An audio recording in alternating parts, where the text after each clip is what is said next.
Remember that brief window in 2023 and early 2024 when being an American abroad actually felt good? For once, we weren't the punchline. People greeted us with curiosity, not suspicion. Welcome or welcome back to Journeys of Peace. In Paris, bakers asked about our hometowns. In Barcelona, shopkeepers swapped stories about California cousins. It wasn't about politics, just small, genuine moments of connection.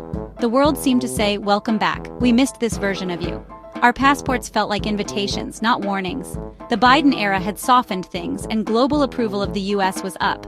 We could admit we were from Ohio or Florida without bracing for a debate.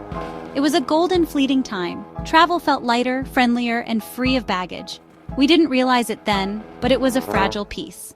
A calm before the next storm. And just like that, the bubble burst. November 2024 changed everything. Trump's return to the White House sent shockwaves worldwide. Overnight, the warm welcome vanished. The Parisian baker's smile? Gone. Now every conversation abroad starts with, "So, how did that happen?" Suddenly, you're a walking headline, not a tourist. Locals ask if Trump will buy their monuments or just shake their heads in disbelief. The world's curiosity turned to confusion and mockery. The golden era was over, replaced by awkward explanations and heavy sighs. Being American abroad felt like carrying a political storm cloud. Welcome to the age of the awkward apology. So you still want to travel abroad as an American in 2025? Here's your survival guide. First, leave the political gear at home. No MAGA hats, no slogans. Blend in. And do not listen to influencers about your wardrobe. You are a tourist. No amount of black merino wool and lack of deodorant will conceal that. Learn a few local phrases. Hello, please, and thank you go a long way. Show respect. Be a guest, not a loud visitor. When politics come up, listen more than you talk. Don't get defensive. Most people just want to understand, not attack. You're not an ambassador, just a traveler. Be polite, follow local customs, and keep your voice down. Subvert the loud American stereotype by being curious and humble. You might not change minds about US politics, but you can change minds about you. Travel is about connection. Make yours a positive one. Grace and humility go further than any debate. And remember, kindness is your best passport. Sometimes, despite your best efforts, you're cornered by relentless political questions. Here's the secret move. Pretend to be Canadian. "Oh, I'm from Vancouver." And suddenly, the conversation shifts to maple syrup and hockey. Canadians have a golden reputation. Polite, uncontroversial, invisible in the best way. It's a last resort, but it works. Still, the better path is to be a thoughtful, humble American. Use humor, acknowledge our country's quirks, and don't take it personally. Travel is about broadening horizons, not just defending your homeland. The world will keep changing, so travel with grace, humility, and a smile. And if all else fails, just say sorry a lot. It works every time. In the meantime, bon voyage. Is the carry-on only trend making airfare more expensive, or is it just another Instagram illusion? Let's unpack that. Pun fully intended.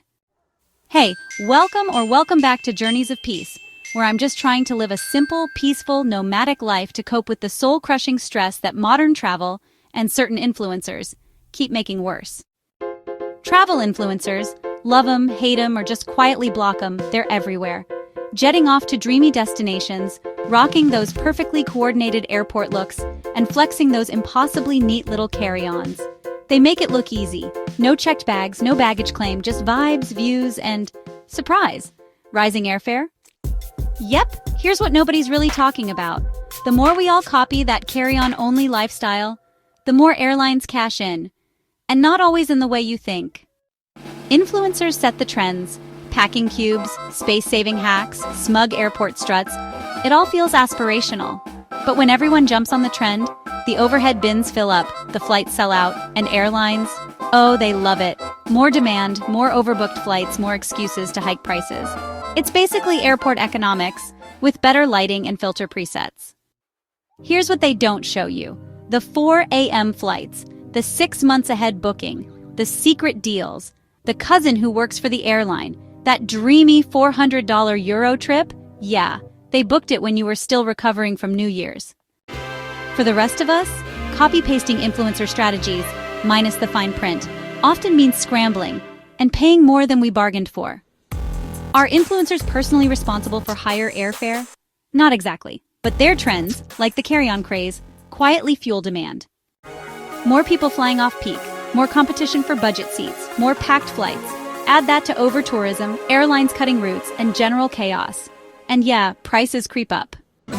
Meanwhile, airlines? They're catching on. On many international flights, they'll let you check a bag for free, if you book direct, not through some shady third-party site with pop-ups offering bonus crypto. And let's be honest, stuffing your whole life into a carry-on, it's not for everyone. Some of us like shoes, or liquids, or, not wearing the same hoodie for 5 days straight. Look, travel influencers can be helpful if you filter the fantasy from reality.